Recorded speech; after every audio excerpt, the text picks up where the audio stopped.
Class 10 আগের দিন আমি তোমাদের প্রকরণ সম্পর্কে একটু আলোচনা করেছিলাম। সেখানে প্রকরণের উদাহরণ সম্পর্কে বলেছিলাম, দুটো উদাহরণের কথা বলেছিলাম। একটা হচ্ছে মানুষের ক্ষেত্রে কানের মুক্তলতি আর যুক্তলতি, আর রোলার জীব আর স্বাভাবিক জীব। তো আজকে আমরা জানবো যে প্রকরণ কেন হয়, অর্থাৎ প্রকরণ সৃষ্টির কারণ, কেন এই একই পিতামাতার সন্তানরা কেন পরস্পরের থেকে আলাদা হয়, দেখতে আলাদা হয়, তাদের মধ্যে চারিত্রিক বৈশিষ্ট্যেরও অমিল কেন দেখা যায়, অর্থাৎ কেন তাদের মধ্যে ভেরিয়েশন বা বিভেদ লক্ষ্য করা যায় সেটা সম্পর্কে। দেখো, প্রকরণের কারণ পরিবেশে নানা কারণে তোমার জিনের মধ্যে কিছু পরিবর্তন হয়। মানে কোনো প্রজাতিভুক্ত জীবেদের মধ্যে, জীবকোষের মধ্যে যে জিন থাকে নিউক্লিয়াসের মধ্যে, সেই জিনের মধ্যে হঠাৎ আকস্মিক পরিবর্তন ঘটে। সেটা জিনের গঠনগত পরিবর্তন হতে পারে বা জিনের সংখ্যাগত পরিবর্তন হতে পারে। সেই রকম কিছু পরিবর্তন ঘটে, তাকে বলা হয় মিউটেশন। সেই মিউটেশনের জন্য কি হয়, এই প্রকরণ বা ভেদ বা বিভেদ সৃষ্টি হয়।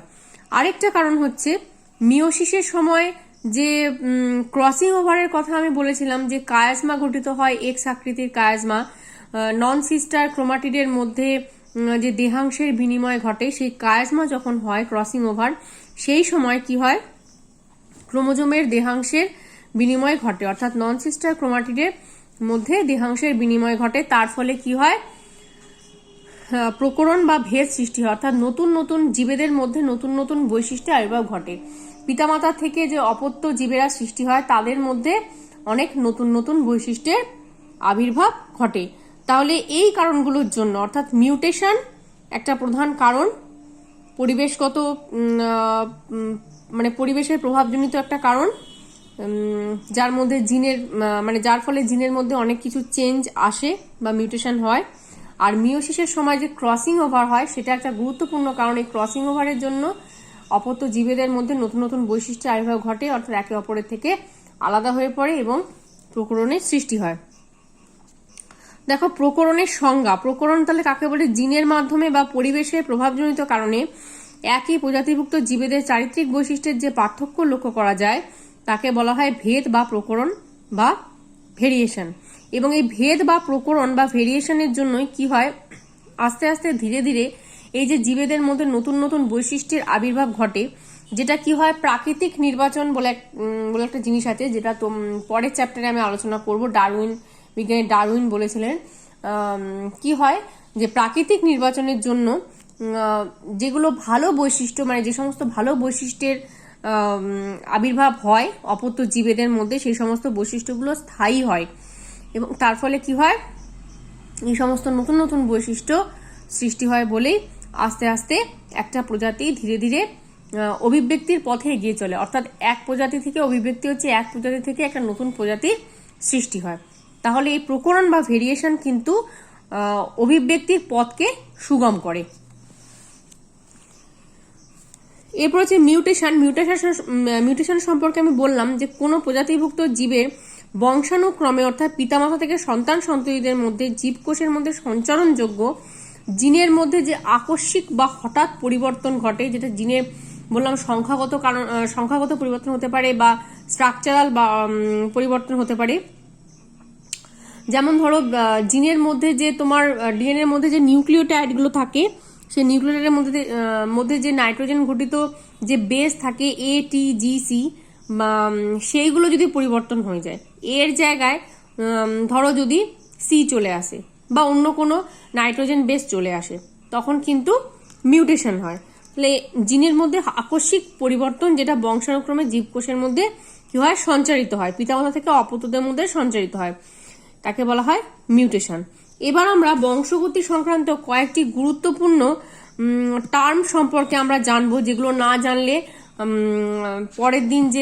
পরে যেগুলো আছে মেন্ডেল তত্ত্ব, সেই মেন্ডেল তত্ত্ব সম্পর্কে আমরা বুঝতে পারবো না। তাই মেন্ডেল তত্ত্ব সম্পর্কে বুঝতে গেলে বা বংশগতি সম্পর্কে বুঝতে গেলে কতগুলো টার্ম আমাদের জানতে হবে। প্রথম হচ্ছে বৈশিষ্ট্য বা প্রলক্ষণ, ক্যারেক্টারিস্টিক্স অর ট্রেট। কি বলছে, বৈশিষ্ট্য কি? এই বংশগতি পড়তে গেলে আমাদের কিছু বৈশিষ্ট্য আমাদের জানতে হবে, বৈশিষ্ট্যের কথাটা কিন্তু এখানে আসবে। সেই বৈশিষ্ট্য কি? বংশগত বৈশিষ্ট্য বহনকারী নির্দিষ্ট একককে বলা হয় বৈশিষ্ট্য, যা দিয়ে অন্য চৈত্য থেকে আলাদা করা হয়। যেমন ধরো উচ্চতা, দেখো উচ্চতা হচ্ছে একটা বৈশিষ্ট্য যে কোনো প্রজাতির জীবের ক্ষেত্রে। তারপর ধরো গাছে যে বীজ হয়, ফলের মধ্যে যে বীজ হয়, সেই বীজের আকার কিরকম? বীজটা গোলাকার না কুঞ্চিত? বীজপত্র হয়, বীজের মধ্যে যে বীজপত্র থাকে সেই বীজপত্রের রং কিরকম? তাহলে এইগুলো হচ্ছে কি বৈশিষ্ট্য। এরপর হচ্ছে অ্যালিল। অ্যালিল কি? সমসমস্ত ক্রোমোজোমের কথা তোমরা জেনেছো। সমসমস্ত ক্রোমোজোমের নির্দিষ্ট বিন্দুতে অবস্থিত একই জিনের বিভিন্ন রূপভেদকে বলা হয় অ্যালিল। যেমন ধরো এইটা একটা ক্রোমোজোম, এটা একটা, ধরো এটা 1 নম্বর ক্রোমোজোম, সমসমস্ত ক্রোমোজোম, অর্থাৎ এটা হচ্ছে হোমোলোগাস ক্রোমোজোম। সেই সমসমস্ত ক্রোমোজোমের দুটো তোমার মানে একই জিনের যে বিভিন্ন রূপভেদকে বলা হয়, বললাম অ্যালিল। মানে এই ধরো ক্যাপিটাল টি আর এটাও ক্যাপিটাল টি লেখা হয়েছে, তাহলে ক্যাপিটাল টি মানে কি? মটর গাছের ক্ষেত্রে যে উচ্চতা হচ্ছে একটা বৈশিষ্ট্য, মটর গাছের ক্ষেত্রে উচ্চতা হচ্ছে একটা বৈশিষ্ট্য। সেই বৈশিষ্ট্যটাকে যদি আমরা ধরে নিই, তাহলে কিছু মটর গাছ দেখা যায় কি লম্বা, আর কিছু মটর গাছ দেখা যায় কি বেটে বা খর্ব। তাহলে লম্বা যে ক্যারেক্টারটা, উচ্চতার মধ্যে যে লম্বা ক্যারেক্টারটার কথা বলছি, সেটাকে ক্যাপিটাল টি দিয়ে ডিনোট করা হয়। টি ফর টল, টিটা কি থেকে লেখা হয়? টল থেকে। আর স্মল টি হচ্ছে যেটা বেটে মটর গাছ, খর্বাকার, তার জন্য যে দায়ী জিনটা, সেটাকে স্মল টি দিয়ে লেখা হয়। তাহলে ক্যাপিটাল টি হচ্ছে গাছটা লম্বা হওয়ার জন্য যে দায়ী জিন বা অ্যালিলটা, সেটাকে ক্যাপিটাল টি দিয়ে, আর গাছটা খর্ব হওয়ার জন্য দায়ী যে জিনটাকে, সেটাকে তোমার স্মল টি দিয়ে লেখা হয়। তাহলে উচ্চতা যদি একটা বৈশিষ্ট্য হয়, তাহলে কি দেখা যাচ্ছে? একই জিনের, অর্থাৎ উচ্চতার জন্য দায়ী যে জিনটা রয়েছে, সেই একই জিনের বিভিন্ন রূপভেদকে বলা হয় কি অ্যালিল। যেমন এখানে দেখো সমসমস্ত ক্রোমোজোমে এইখানে ক্যাপিটাল টি রয়েছে, এখানেও তাই ক্যাপিটাল টি রয়েছে। তাহলে একই জিনের যে রূপভেদ, সেটা হচ্ছে অ্যালিল। তার মানে ক্যাপিটাল টি হচ্ছে এখানে পরস্পর এরা অ্যালিল। আর এটার ক্ষেত্রে দেখো এটাও তাই, capital T small tea, small টিটা বললাম খর্ব, তাহলে ক্যাপিটাল টি স্মল টি হচ্ছে এরাও অ্যালিল। তেমনি যদি ক্যাপিটাল টি না থাকে, দুটো যদি স্মল টি থাকে, তাহলে এরাও হচ্ছে পরস্পর অ্যালিল। তাহলে অ্যালিল হচ্ছে সমসমস্ত ক্রোমোজোমের নির্দিষ্ট বিন্দুতে অবস্থিত কোনো জিনের যে বিভিন্ন রূপভেদগুলো দেখতে পাওয়া যায়, সেই রূপভেদগুলোকে বলা হয় অ্যালিল। এরপর হচ্ছে লোকাস। লোকাস না, এর আগে একটা ফ্যাক্টর বা জিন, এটা খুব ইম্পর্টেন্ট একটা টার্ম। ফ্যাক্টর বা জিন কাকে বলে? জিন হচ্ছে বংশগতির গঠনগত বা কার্যগত একককে বলা হয় জিন।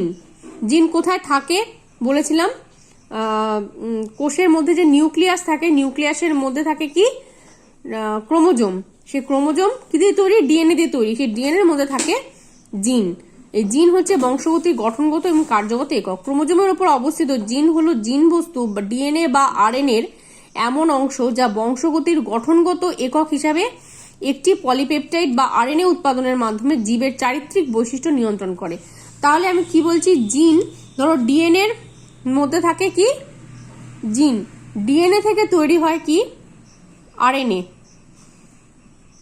আরএনএ থেকে তৈরি হয় প্রোটিন। তাহলে এই ডিএনএ এর মধ্যে যে জিনটা থাকে, সেটা প্রকাশ পায় কি রূপে? প্রোটিন রূপে, যেটা একটা চারিত্রিক বৈশিষ্ট্য নির্ধারণ করে। তাহলে এই যে ক্যাপিটাল টি অ্যালিলের কথা বললাম, ধরো এটা হচ্ছে একটা জিন, এই ডিএনএ এর মধ্যে ক্যাপিটাল টি অ্যালিল রয়েছে, যেটা সেকে কি করবে? ডিএনএ থেকে আরএনএ তৈরি হবে, আরএনএ থেকে তৈরি হবে প্রোটিন, যে প্রোটিনটা একটা চারিত্রিক বৈশিষ্ট্য নির্ধারণ করবে। অর্থাৎ গাছটা লম্বা হবে না বেটে হবে, সেই চারিত্রিক বৈশিষ্ট্যটাকে মানে নির্ধারণ করবে। যদি ক্যাপিটাল টি থাকে, তাহলে কি হবে? গাছটা লম্বা হবে, অর্থাৎ এই চারিত্রিক বৈশিষ্ট্যটা নির্ধারণ করবে। তাহলে জিন হচ্ছে ডিএনএ বা আরএনএ এমন অংশ যা বংশগতির গঠনগত একক হিসাবে একটি পলিপেপটাইড বা আরএনএ তৈরির মাধ্যমে জীবের চারিত্রিক বৈশিষ্ট্য নির্ধারণ করে। তাহলে এই প্রোটিনটা কি দিয়ে তৈরি হয়? পলিপেপটাইড দিয়ে তৈরি হয়। এটা আমি এক কথায় প্রোটিন লিখে দিয়েছি। আরএনএ থেকে যে পলিপেপটাইড তৈরি হয় সেই পলিপেপটাইড দিয়ে তৈরি হয় প্রোটিন। এরপর হচ্ছে লোকাস। লোকাসটা কি? ক্রোমোজোমের ওপর যে স্থানে কোনো জিন অবস্থান করে তাকে বলা হয়, সেই স্থানটিকে বলা হয় লোকাস, ওই জিনের লোকাস। ধরো এটা সমসমস্ত ক্রোমোজোম, এই দুটো, এই সমসমস্ত ক্রোমোজোম একটা জিনের কথা আমি বলেছি, সেটা হচ্ছে স্মল এ। ঠিক আছে, এখানে স্মল এ রয়েছে, এটাও স্মল এ রয়েছে, অর্থাৎ এরা পরস্পর কিন্তু অ্যালিল। তাহলে এই যে জিনটা যেখানে মানে ক্রোমোজোমের যে স্থানে অবস্থান করছে, অর্থাৎ এখানে, এই স্থানটা হচ্ছে এই জিনের লোকাস। তেমনি এটার ক্ষেত্রেও তাই, ক্যাপিটাল বি দেখো একটা অ্যালিল আর একটা হচ্ছে স্মল বি। তাহলে এই ক্যাপিটাল বি আর স্মল বি এক সেম জিন তো, কারণ একই জিনের বিভিন্ন রূপভেদকে বললাম অ্যালিল। তাহলে এই যে অ্যালিল দুটি যে ক্রোমোজোমের যে স্থানে অবস্থান করছে, এখানে অবস্থান করছে, তাহলে এই স্থানটিকে বলা হয় এই বি জিনের লোকাস। তাহলে জিন ক্রোমোজোমের ওপর যে জায়গায় বা স্থানে অবস্থান করে সেই স্থান বা জায়গাটিকে বলা হয় ওই জিনের লোকাস। এরপর একসংকর ও দ্বিসংকর জনন, মোনোহাইব্রিড অ্যান্ড ডাইহাইব্রিড ক্রস। এটা কি জিনিস? একজোড়া বিপরীত চারিত্রিক বৈশিষ্ট্য সম্পন্ন একই প্রজাতির দুটি জীবের মধ্যে যখন সংকরায়ন ঘটানো হয় তখন তাকে বলা হয় একসংকর জনন বা মোনোহাইব্রিড ক্রস। এটা তোমরা যখন মেন্ডেলিজম পড়বে, মেন্ডেল বাদ পড়বে, তখন এই একসংকর জনন আর দ্বিসংকর জনন সম্পর্কে আরো ভালোভাবে বুঝতে পারবে। তাহলে একসংকর জনন হচ্ছে একজোড়া বিপরীত চারিত্রিক বৈশিষ্ট্য সম্পন্ন একই প্রজাতির দুটি জীবের মধ্যে সংকরায়ন। যেমন ধরো দীর্ঘাকার, অর্থাৎ মটর গাছের ক্ষেত্রে এটা বলা হচ্ছে দীর্ঘাকার একটা গাছ হচ্ছে দীর্ঘ অর্থাৎ লম্বা, সেখানে যে অ্যালিলটা রয়েছে সেটা হচ্ছে ক্যাপিটাল টি। আর খর্বাকার অর্থাৎ বেটে, সেখানে সেই গাছে যে মানে জিনটা রয়েছে, অ্যালিলটা রয়েছে, সেটা হচ্ছে স্মল টি।